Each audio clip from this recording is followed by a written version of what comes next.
ouve agora Leitura Dinâmica. Apresentação: José Damião.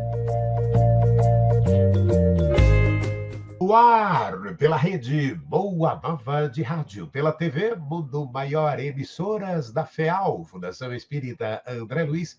No ar mais um Leitura Dinâmica. Hoje vamos a Porto Alegre, com a escritora Janete Azambuja. Janete Azambuja vai destacar o livro Aurora da Regeneração, psicografia de Eurípides Barçanufo. Janete Azambuja, vamos falar um pouco então de Aurora da Regeneração. Este livro é um livro ditado por Eurípides Barçanufo, se chama Aurora da Regeneração, e é claro, ele tem uma história. Eu visitei algumas vezes Sacramento, em Minas Gerais, e a Fazenda Santa Maria, onde existe até hoje a Sociedade Espírita Fé e Amor, na qual Eurípides Barçanufo trabalhou.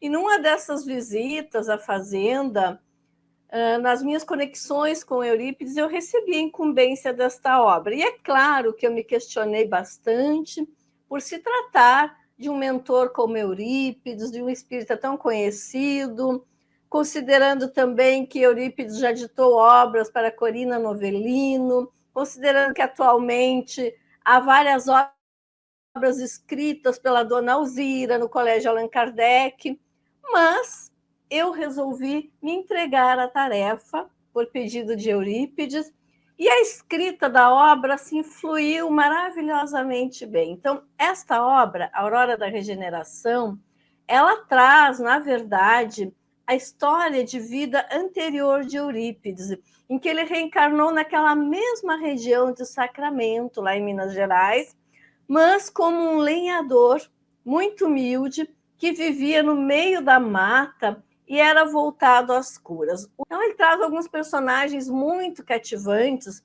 como uma professora, um espírito, que ele narra diversas existências desse espírito, em que sempre se dedicou à educação das crianças, culminando com a última existência desse espírito que ele menciona, como uma professora na década de 60, numa cidade aqui no interior do Rio Grande do Sul. Então, é uma história muito bela.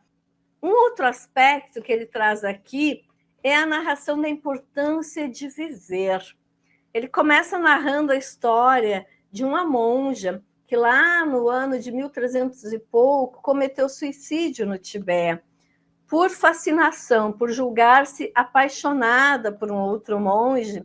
E depois, na sequência, ele vai narrando as histórias de vida dessa suicida, dessa irmã que cometeu suicídio, e trazendo a forma como ela vai se recuperando ao longo dos séculos.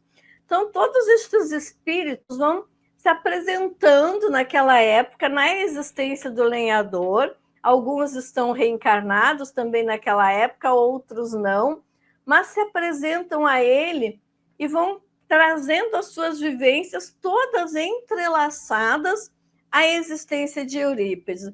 No decorrer do livro, a gente vai percebendo, e eu também me incluo nisso, que Eurípides resgata e depois oferece o trabalho. Então, ele vai ao encontro dos sofredores e depois ele vai oferecendo o trabalho para que aquele irmão se recupere, encontre verdadeiramente o seu eu, vai se iluminando. Ele traz ainda uma conexão nesta obra muito importante com a natureza, porque o lenhador ele vive no meio do mato, às margens do Ribeirão Borá. Quem conhece Sacramento atualmente, o Ribeirão Borá passa bem no centro da cidade com águas muito tormentosas.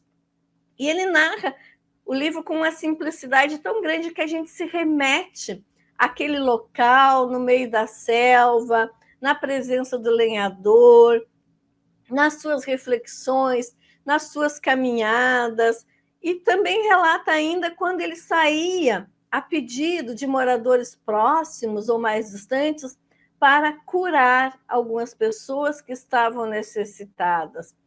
Traz a história, por exemplo, de uma fazendeira que tinha muitas feridas no seu corpo, não encontrava cura, e que vai se curando com a simples presença do lenhador. Se chamava Aribatuba este lenhador. E ele sempre dizia, não sou eu quem curo, é Jesus. E curava, meus irmãos, pela prece, pela água fluída, pela sua presença, pela conexão com os obsessores que estavam no local. O livro fala ainda da escravidão, traz alguns personagens que naquela época, no interior de Minas, ainda praticavam a escravidão naquele século e no século anterior. Então, traz a história de um fazendeiro que matou muitos escravos, da sua irmã, e aqui se entrelaça a história daquela professora que nós falamos no início, e todos eles vão se recuperando ao longo das reencarnações, resgatando aqueles erros para com os escravos. Tem um capítulo aqui no item 46, que é a Morada Sorriso, um local na espiritualidade onde residem futuras evangelizadoras, futuros evangelizadores, se preparando lá na espiritualidade, já no cuidado para com as crianças. Destacamos no Leitura Dinâmica de hoje o livro da escritora Janete Azambuja, de Porto Alegre, da editora da Federação Espírita do Rio Grande do Sul. Até o nosso próximo encontro. Você ouviu Leitura Dinâmica.